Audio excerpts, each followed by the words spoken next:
മുൻ മന്ത്രി ജോസ് തെറ്റയിലിനെ ഒഴിവാക്കി 5 മണ്ഡലങ്ങളിലേക്കുള്ള സ്ഥാനാർത്ഥികളെ പ്രഖ്യാപിച്ചു. തെറ്റയിലിനു പകരം അങ്കമാലിയിൽ ബെന്നി മൂഞ്ഞേലിയാണ് മത്സരിക്കുക. മറ്റ് മൂന്ന് സിറ്റിംഗ് എംഎൽഎമാരും മത്സരിക്കും. ചിറ്റൂരിൽ കെ കൃഷ്ണൻകുട്ടിയാണ് ജെഡിഎസ് സ്ഥാനാർത്ഥി. ആസിഫ് മുഹമ്മദ് ചേരുന്നു വിവരങ്ങൾ നൽകാൻ. ആസിഫ്, എന്തൊക്കെയാണ് വിവരങ്ങൾ? സൈഫുനിസ, ഇന്ന് ചേർന്ന ജെഡിയു നേതൃത്വ യോഗത്തിലാണ് സ്ഥാനാർത്ഥികളെ സംബന്ധിച്ചുള്ള അന്തിമ തീരുമാനമെടുത്തത്.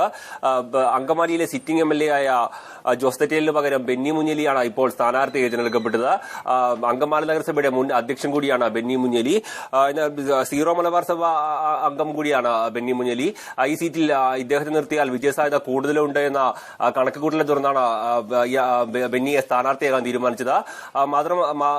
മാത്രമല്ല അങ്കമാലി നഗരസഭ മുൻ നഗരസഭാ അധ്യക്ഷൻ കൂടിയാണ് ഇദ്ദേഹം. മറ്റ് 3 സിറ്റിംഗ് എംഎൽഎമാർക്കും സീറ്റ് കൊടുക്കാൻ ഇപ്പോൾ ജെഡിയു നേതൃയോഗം തീരുമാനിച്ചിട്ടുണ്ട്.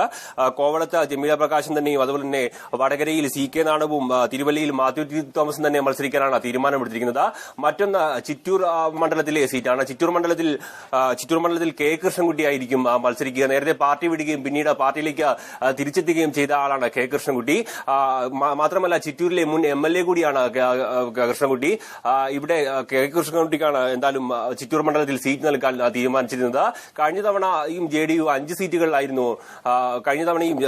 സീറ്റുകളിലായിരുന്നു മത്സരിച്ചത്. ചിറ്റൂർ സീറ്റ് കഴിഞ്ഞ തവണ JDS അല്ലായിരുന്നു മത്സരിച്ചത്. മലപ്പുറം സീറ്റായിരുന്നു JDS കഴിഞ്ഞ തവണ മത്സരിച്ച 5 സീറ്റുകളിലൊന്ന്. എന്നാൽ ഇത്തവണ മലപ്പുറത്തിന് പകരം ചിറ്റൂർ നൽകാൻ LDF തീരുമാനിക്കുകയായിരുന്നു.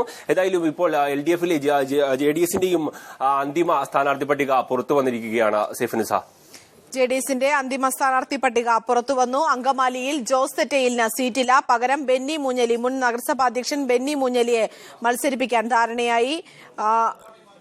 ചിറ്റൂരിൽ കെ കൃഷ്ണൻകുട്ടിയാണ് JDS സ്ഥാനാർത്ഥി. വിവരങ്ങൾ നൽകുകയായിരുന്നു ഡൽഹിയിൽ നിന്ന് ആസിഫ് മുഹമ്മദ്.